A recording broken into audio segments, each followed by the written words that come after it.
नमस्कार दोस्तों, एक बार फिर आप सभी का मैं स्वागत करता हूं अपने चैनल पर।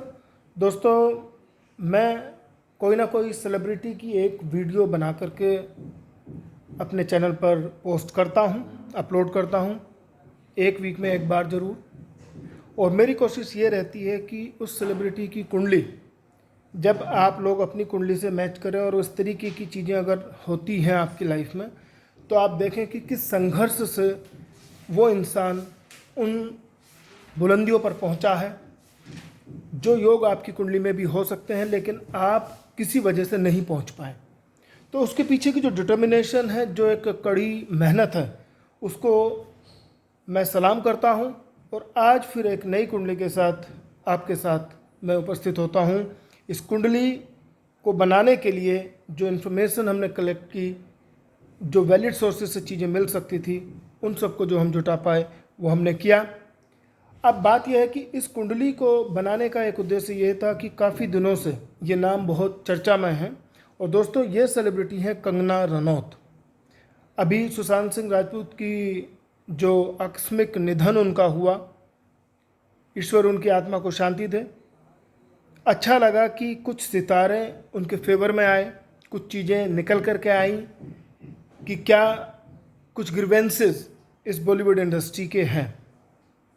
और उनमें से एक सितारा उभर करके आया कंगना रनौत, जिन्होंने इन चीज़ों को बड़े ही पॉजिटिव एटीट्यूड के साथ लिया और विरोध भी किया कुछ गलत बातों का। तो आइए जानते हैं इनकी कुंडली को।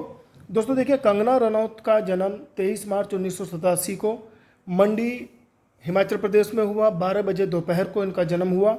और इनकी जो कुंडली है वो अगर आप देखें, मिथुन लगन की कुंडली बनती है। मिथुन लगन के जो स्वामी हैं वो बुध हैं। अब मैं धीरे धीरे एक एक चीज़ आपको समझाता हूँ। इनकी कुंडली के जो कारक ग्रह हैं, बुध हैं, बृहस्पति हैं, शनिदेव हैं और शुक्रदेव हैं। मारक ग्रह इनके सूर्य, चंद्रमा और मंगल हैं।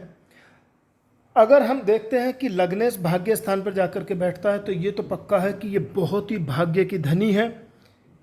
पिता का भी इनको आने वाले टाइम में या पहले भी कुछ सपोर्ट रहा होगा। छोटी मोटी चीज़ें देखिए, वो अलग अलग ग्रह हैं जो विपरीत पड़ते हैं कई बार, लेकिन अल्टीमेटली आज की डेट में अगर आप देखें तो भाग्य इनका पूरा साथ रहा। मेहनत जरूर इन्होंने की है, लेकिन भाग्य ने पूरा इनको सहारा दिया है। अब हम बात करते हैं इनकी कुंडली के दूसरे ग्रह केतु। इनके माता भूमि वाहन वाले डिपार्टमेंट में बैठे हैं, तो माता के साथ इनका पूरा प्रेम है। और भूमि, वाहन, ये सब चीज़ें केतु इनको करा करके देता है। केतु चूंकि इनकी कुंडली का कारक ग्रह है। अगर हम देखें बृहस्पति देव को, तो बृहस्पति देव स्वराशि को होकर के बैठे हुए हैं केंद्र में, और ये यहाँ पर हंस नाम का पंच महापुरुष योग भी बनाते हैं। अगर आप देखें तो बृहस्पति की 3 दृष्टियाँ भी हैं, 5, 7 और 9। 5वां भाव धन संचय इनका अच्छा रहेगा और धन को अच्छे से संचित करेंगी। 7वां भाव अगर बृहस्पति का देते हैं, फिर ये माता जी को देखते हैं, तो माता भूमि वाहन को देखते हैं। और यहाँ अगर 6ठा भाव जो है, रोग ऋण शत्रु पर इनको विजय मिलेगी। हालांकि ये छोटे मोटे केसेस में कुछ ना कुछ स्कैंडल इनके खिलाफ होते रहेंगे जब भी, क्योंकि शनि यहाँ बैठते हैं 6th हाउस में, 6ठे घर में जब बैठते हैं, तो रोग ऋण शत्रु का ये डिपार्टमेंट है। और वैसे भी शनि इनके कारक थे, तो यहाँ आकर के मारक ये बन जाते हैं। ऐसे ही सेम केस आपका शुक्र का होता है, तो शुक्र 8वें भाव में बैठ रहे हैं, तो कामों में ऑब्स्टेकल बहुत होगा, विघ्न आएगी, बाधाएं आएंगी। लेकिन अच्छी बात शुक्र और शनि के साथ ये है कि शुक्र की डिग्री, शुक्र बिल्कुल डेड हो चुका है, तो बुरे प्रभाव बहुत ज़्यादा इनको नहीं छुएंगे, छोटा मोटा असर इन पर आएगा। ऐसे ही शनि भी 25 डिग्री से ऊपर है, 27 डिग्री के हो चुके हैं, तो रोग ऋण शत्रु की बात तो आएगी। लेकिन एक कारक ग्रह जो बृहस्पति हैं, जो कि बहुत अच्छी इनकी कुंडली में प्लेस होकर के बैठे हैं, इनके कर्म स्थान पर बैठे हुए हैं, उनकी जो नवम दृष्टि यहाँ पड़ती है, तो किसी प्रकार के रोग ऋण या कोर्ट कचहरी के केसेस में ये नहीं फंस पाएंगी। हालांकि प्रॉब्लम जरूर आएगी, लेकिन अल्टीमेटली ये विजयी रहेंगी। विजयी भवा का एक आशीर्वाद इनकी कुंडली को मिला हुआ है। दोस्तों, अब बात करते हैं हम चंद्र देवता की। चंद्र देवता चूँकि मारक हैं इनकी कुंडली के, और उसकी डिग्री भी बहुत अच्छी है, तो ये यहाँ बैठे हुए हैं इनके जो है 7म भाव में। 7म भाव जो कि शादी का स्वामी होता है। आप छोटी मोटी चीज़ें देखिएगा, शादी के लिए अगर आप देखते हैं तो मन बड़ा इनका विचलित इस फील्ड में रहेगा, पूरा तरीके से डिसाइड नहीं कर पाएंगी कि शादी कैसे की जाए। लेकिन एज एन एस्ट्रोलॉजर अगर मैं आपको बताऊं तो इसका सबसे बड़ा जो इफेक्ट है सप्तम भाव, ये पाँचवें घर का जो मालिक है, पाँचवें घर का मालिक यहाँ आठवें घर में बैठ जाता है शुक्र। तो इसका मतलब यह है कि इनकी लव मैरिज नहीं इनको करनी चाहिए, और अगर लव मैरिज करती है तो वो टूटेगी बहुत जल्दी। ये मैं एक क्लियर इंडिकेशन दे रहा हूँ, इसको आप ध्यान दीजिएगा दोस्तों। अगर यहाँ पंचम भाव का स्वामी 6-8 बारे में कहीं भी बैठ जाए तो लव मैरिज के जो चांसेस हैं बहुत ही नगण्य रह जाते हैं। और सबसे बड़ी बात यह है कि 7वें घर में भी एक मारक ग्रह चंद्रमा यहाँ बैठ जाता है। चंद्रमा वैसे ही मन का कारक है, तो ये मन को कई बार बड़ा विचलित रखेगा।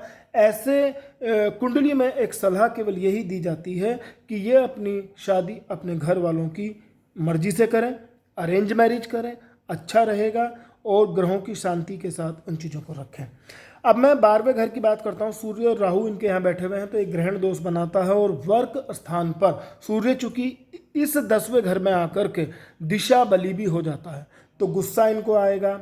सबसे बड़ी चीज़ ये है कि काम कार्य क्षेत्र में ही इनके कई बार झगड़े भी होंगे। लेकिन प्लस पॉइंट ये है कि सूर्य और राहु जब साथ यहाँ पर कर्म क्षेत्र में बैठते हैं तो ये आदमी को बहुत ज़्यादा फोकस्ड, बहुत ऊर्जा वाला, दृढ़, अपने कार्य के प्रति समर्पित, और व्यक्ति छोटी छोटी चीज़ों में अपना पूरा का पूरा अपनी सामर्थ्य को झोंकने वाला होगा। वो चीज़ इनकी कुंडली से पूरी प्रतीत होती है। और अगर आप देखें तो इनकी पर्सनैलिटी में ये चीज़ें शामिल हैं। दूसरा, राहु और बृहस्पति को देखें तो गुरु चांडाल योग भी इनका बनता है, लेकिन चूंकि बृहस्पति इनके कारक ग्रह हैं, हंस नाम का पंच महापुरुष योग भी बनाते हैं, तो यहाँ पर राहु की केवल इनको शांति करानी चाहिए। अगर ये मेरी ये वीडियो को देखते हैं तो इनको, या इनको कोई परिचित, कोई फैन इन तक अगर ये खबर पहुँचा सकता है तो ज़रूर बताएं। दूसरी चीज़, अगर हम यहाँ पर बात करते हैं पूरी कुंडली में अगर देखें तो बृहस्पति इनका बहुत सॉलिड है, इनका बुध बहुत सॉलिड है, इसलिए भाग्य बहुत अच्छा है। केतु यहाँ पर माता भूमि वाहन के घर में बैठा हुआ, ये बहुत अच्छा है। अब हम इनकी प्रेजेंट सिनेरियो देखते हैं। मंगल, चूंकि मंगल की डिग्री भी बिल्कुल डेड अवस्था में है, तो मंगल का जो निगेटिव इम्पैक्ट है नहीं पड़ पाएगा। धन लाभ इनको होता रहेगा, बीच बीच में छोटी प्रॉब्लम आएगी, खर्चे इनके बने रहेंगे, वो खर्चे हो सकते हैं। ठीक है जी। अब हम देखते हैं कि मंगल में बृहस्पति इनका जुलाई तक है। इसका मतलब ये बहुत अच्छा टाइम है, और इनको कार्य क्षेत्र में बहुत सफलताएं, पैसा मिलने के पूरे चांसेस हैं। और अगर आप देखें मंगल में बृहस्पति में शनि आ जाएगा 27 अगस्त तक, तो छोटी मोटी उलझने, कोर्ट केस कचहरी का कोई प्रॉब्लम इनका आ सकता है 27 अगस्त तक। लेकिन अल्टीमेटली जैसी ही दशा इनकी चेंज होगी, ये बहुत लंबे टाइम तक टिकने वाला नहीं है, क्योंकि बृहस्पति की नवम दृष्टि यहाँ पर आकर के पड़ती है। वो ठीक है कि मंगल की भी 8वीं दृष्टि यहाँ आकर के पड़ती है, लेकिन इनकी ग्रहों की जो डेड बिल्कुल हो चुके हैं, तो बहुत ज़्यादा गलत इम्पैक्ट इनकी कुंडली में नहीं पड़ेगा। केवल और केवल इनको एक ही हिदायत दी जा सकती है कि थोड़ा गुस्से पर कंट्रोल रखें, कंट्रोवर्सी से बचें, और अपनी शादी अपने पेरेंट्स की पसंद से या अरेंज मैरिज बिल्कुल करें, वही इनके लिए अच्छा रहेगा। आने वाला भविष्य बहुत अच्छा है, और इनको बस मैं यही कहूँगा, एक बहुत ही जुझारू, बहुत ही एक अच्छी कुंडली इनकी कंगना रनौत की ये बैठती है। और अगर हम देखें तो ये ऐसी वीरांगना स्त्री है जो स्त्री जाति को उत्थान ही करेंगी, उसको अच्छी ऊंचाइयों पर लेकर के जाएंगी। मेहनती हैं, बहुत ही ज़्यादा गुणी हैं। वो अलग बात है कि कंट्रोवर्सीज इनका पीछा नहीं छोड़ती, लेकिन ये जीतेंगी ज़रूर। हर फील्ड में इनको जीत मिलेगी। इसी लाइन के साथ, इन्हीं शब्दों के साथ मैं अपनी वाणी को विराम दूंगा। जय गुरुदेव।